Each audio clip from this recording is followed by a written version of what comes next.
Olá, povo amado de Deus, paz e bem. Este é o nosso encontro. O evangelho de hoje ensina. Estamos vivenciando a graça desse tempo do advento. Hoje é a primeira sexta-feira do mês, dia em que a gente dedica uma devoção toda especial ao Sagrado Coração de Jesus. Mas hoje também é a festa de um grande santo da igreja, São Francisco Xavier, padroeiro aí das missões. Então, eu vou proclamar o Evangelho, depois eu vou contar um pouquinho aqui da história dele.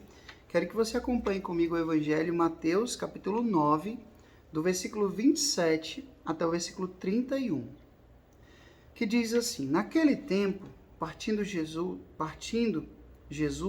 2 cegos o seguiram, gritando: Tem piedade de nós, filho de Davi. Quando Jesus entrou em casa, os cegos se aproximaram dele.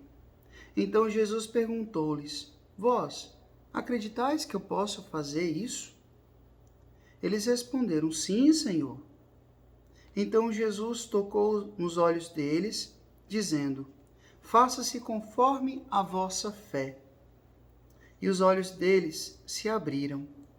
Jesus os advertiu severamente: Tomai cuidado para que ninguém fique sabendo.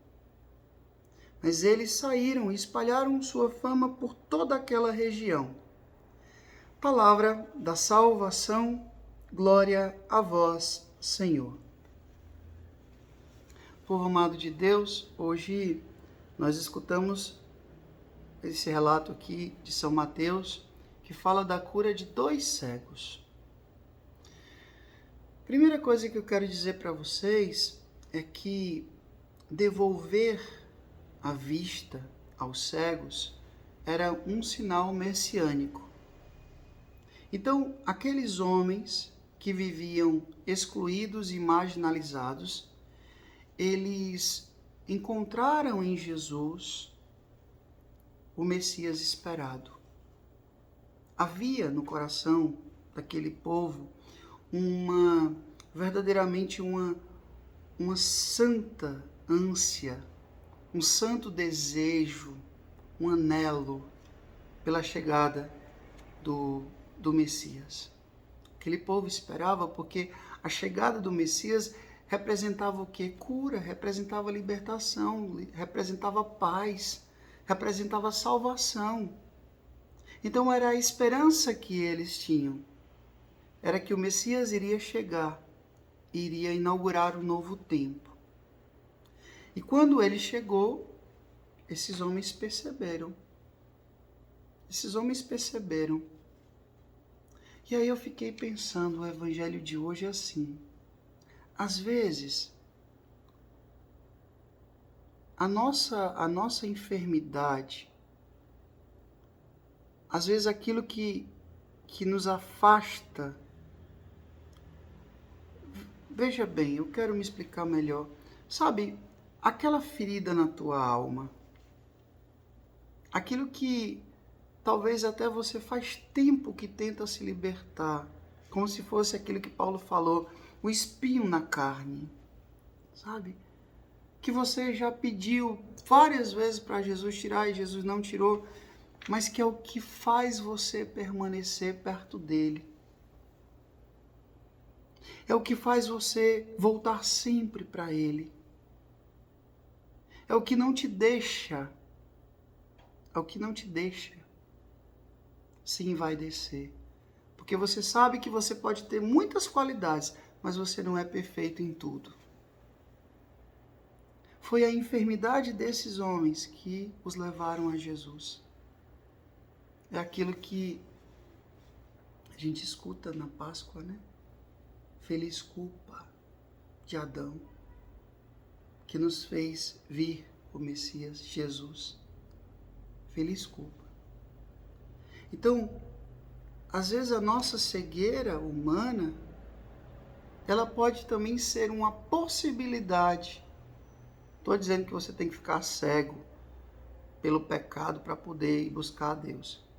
Mas às vezes, como Agostinho, por exemplo, como Francisco, por exemplo, como Santo Inácio, por exemplo, Eles viviam uma cegueira espiritual e ficaram vazios naquela vida que eles levavam. E a partir do momento em que eles tiveram uma experiência profunda com o amor de Deus, eles passaram a ver. Santo Agostinho dizia: tarde te amei, ó beleza tão antiga e tão nova, tu estavas comigo e não eu contigo.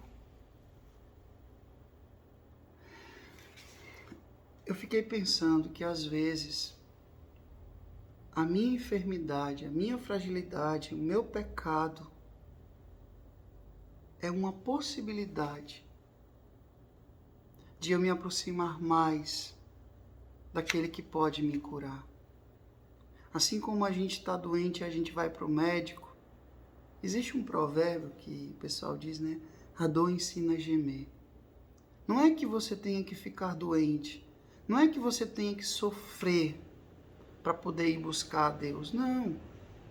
São Padre Pio, por exemplo, ele já cresceu, já nasceu praticamente e cresceu um menino piedoso. Ele não precisou viver em pecado para poder saborear o amor de Deus, para poder enxergar as maravilhas de Deus. Mas a vida de outras pessoas não foi assim. Veja a vida de Saulo. Saulo era um perseguidor de cristãos. Caiu ali do cavalo, como a gente costuma dizer, ficou cego, né? Ficou cego. E depois ali, de conversar com Ananias e ser batizado, foi que ele passou a enxergar. Aí ele passou a ver de verdade. Mas ele estava perseguindo os cristãos. Aquilo que desagradava o coração de Jesus. Então, sabe, eu gosto muito, e eu falo disso no meu livro, Discipulado dos Imperfeitos, da simbologia da flor de lótus. Depois você pode pesquisar aí no Google, a flor de lótus.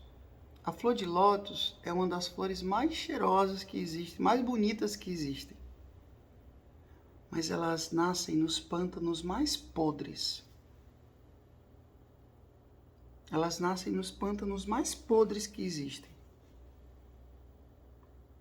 Por que o senhor está usando essa simbologia, Frei? Exatamente isso. Da nossa cegueira espiritual, da nossa miséria, do nosso pecado, das nossas imperfeições, Deus pode fazer nascer algo bonito.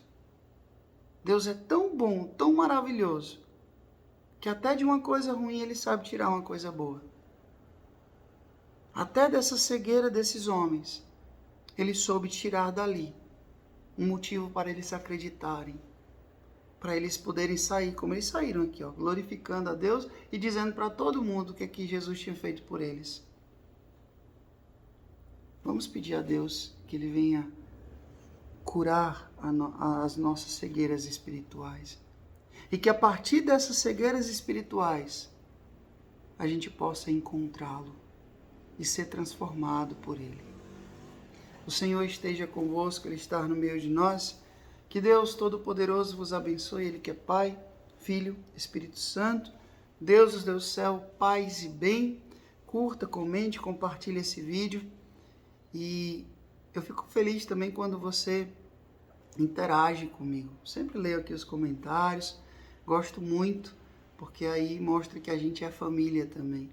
Que a gente está caminhando no mesmo desejo, no mesmo objetivo, que é alcançar o céu, a vida eterna. Até amanhã, se Deus quiser.